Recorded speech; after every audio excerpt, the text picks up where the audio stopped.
Welcome back mga ka-TV. Ang video na tatalakayin natin ngayon ay ang chapter 36 ng Failure Frame, Became the Strongest and Annihilated Everything with Low-Level Spells. At kung bago ka lang sa channel ko ay huwag mahiyang mag-like, subscribe o follow at i-click ang notification bell para ma-notify ka sa susunod na video. Paalala, ang video na tatalakayin natin ngayon ay maaaring mag-iba mula sa ilalabas na anime.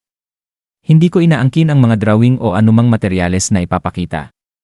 Ang layunin ko ay magpakita ng suporta at magbigay ng impormasyon tungkol dito. Ang lahat ng kredito ay nananatili sa mga orihinal na may-ari. Maraming salamat, si Mimori at ang kanyang mga kasama ay humarap sa isang misteryosong sitwasyon nang magsimulang mapisa ang isang itlog na kanilang natagpuan sa Miruzu Ruins. Habang nabibiyak ang itlog sa nakasisilaw na liwanag, lumabas ang isang nilalang na parang kabayo. Agad napansin ni Mimori at Eve na tila lumaki ng bahagya ang kabayo mula nang mapisa ito, na lalo pang nagpasuspetsa sa kanila. Alam nilang ang mga kabayo ay hindi galing sa itlog. Kinumpirma ni Seras na may alam sa mga klasifikasyon ng mga halimaw na ang nilalang na ito ay isang uri ng halimaw, bagaman hindi niya matukoy kung anong uri ito. Samantala, si Pigimaru, ang slime na kasama ni Mimori, ay lumapit sa bagong pison na kabayo na nagpakita ng mabait na tugon at walang tanda ng pagiging agresibo. Naalala ni Mimori na ang itlog ay nabalot sa isang kakaibang tela na lalong nagpapatibay sa kanyang hinala na hindi ito isang normal na hayop. Tinitignan niya ng mabuti ang nilalang at tinanong si Seras tungkol sa isang malinaw na may hemispero sa likod ng kabayo. Ipinagpalagay ni Seras na maaaring ito ay isang organo na ginagamit upang sumipsip ng enerhiya ng mahika na makikita sa ilang mga nilalang. Sa kanyang interes, nagpasya si Mimori na subukan ang teoryang ito sa pamamagitan ng pag-inject ng enerhiya ng mahika sa kabayo upang makita kung paano ito tutugon. Bagamat nag-aalala si Eve, nagtitiwala siya sa desisyon ni Mimori. Habang pinapadaloy ni Mimori ang enerhiya ng mahika sa nilalang, nagsimula itong kumislap at mabilis na lumaki, nagiging isang adultong kabayo, na mangha ang grupo sa transformation nito. At napansin ni Mimori na kailangan ng 1,000 ni upang magbago ang nilalang. Fascinated si Mimori sa nadiskubre, kaya itinuloy niya ang pagbuhos ng higit pang enerhiya ng mahika mula 1,000 hanggang 5,000 MP at kalaunan ay 10,000 MP. Ang nilalang ay nag-transform muli, ngayon ay mayroong isang makisig na sungay. Natanto ni Mimori na ito ang tunay na anyo ng nilalang at binigyan ito ng pangalan na Slee na masayang tinanggap ng nilalang. Sa kabila ng kamangha-manghang anyo nito, napansin ni Seras na parang tipikal na kabayo pa rin ang kilos ni Slee at iniimprinta na si Mimori ang magulang nito. Nabanggit din ni Seras na sa pangalawang anyo ni Slee, makakatulong ito sa pagdala ng kanilang mga gamit at maaaring magbigay ng estratehikong kalamangan sa labanan.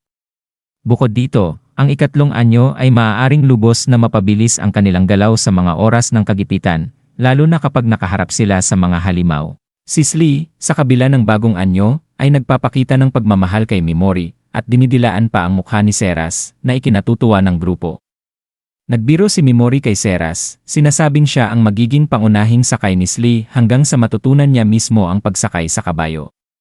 Ang interaksyong ito ay nagpapakita ng lumalalim na relasyon ng grupo, habang sinisiguro ni Mimori na si Seras ay mahalaga at kailangan bilang kanyang deputy. Ang kanilang usapan ay naging mas magaan nang punasan ni Mimori ang mukha ni Seras, pinuri ang kinis ng kanyang balat at sumagot si Seras na marahil dahil bagong silang palang si Slee, ngunit sinabi ni Mimori na hindi niya tinutukoy ang balat ni Slee, kundi ang kay Seras. Ang kanilang biruan ay nagbigay ng kaunting liwanag sa kabila ng seryosong sitwasyon, ipinapakita ang malakas na pagkakaibigan sa kanilang grupo. Samantala, sa Alien Kingdom, lumalalim ang tensyon kay Baniwolf, isang Dragon Slayer, na hinarap ang Diyosang si Vasis. Ipinahayag ni Baniwolf ang kanyang pagkadismaya sa pag-iwan sa kanya, habang ang iba ay patungo sa mapanganib na Golden Monster Zone. Inakusahan niya si Vasis ng pagmamanipula sa mga pangyayari upang ilagay si Ayaka Sogo sa mas malaking panganib, na tila gustong basagin ang damdamin ni Ayaka para mas madaling kontrolin ito. Hindi tinatablan si Vasis sa mga akusasyon ni Baniwolf, at binanggit pa ang kalagayan ng ama ni Baniwolf, na nagpapaalala sa kanya ng kanyang pag-asa sa mamahaling gamot mula sa mga mina na kontrolado ng Urza. Subtil na banta ito, sinasabi ni Vasis na ang gamot na kailangan ni Baniwolf para buhayin ang kanyang ama ay patuloy lamang na ibibigay kung mananatili siyang tapat sa kanya. Ipinapakita ng tagpong ito ang mapanlinlang na kalikasan ni Vices at ang pag-aatubili ni Beowulf na nahahati sa pagitan ng kanyang personal na tungkulin at moralidad. Sa Golden Monster Zone naman, abala ang grupo ni Asagi sa pakikipaglaban sa mga halimaw. Paunti-unti nang gumagaling ang kanilang teamwork at koordinasyon habang lumalakas sila sa bawat laban.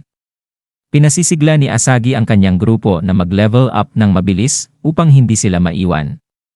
Ipinahayag ni Popo ang kanyang pag-aalala sa pagkakalayo nila sa ibang grupo o pag-antala ng kanilang progreso, ngunit nananatiling determinado si Asagi. Nakatuon sila sa mabilis na pagpatay ng mga halimaw upang makakuha ng karanasan at paghahanda para sa mas mahihirap na laban na kanilang haharapin, at diyan nagtatapos ang chapter 36 ng Failure Frame. Muli, kung bago ka lang sa channel ko ay huwag kalimutan mag-like, subscribe o follow para masali ka sa notification squad. Maraming salamat.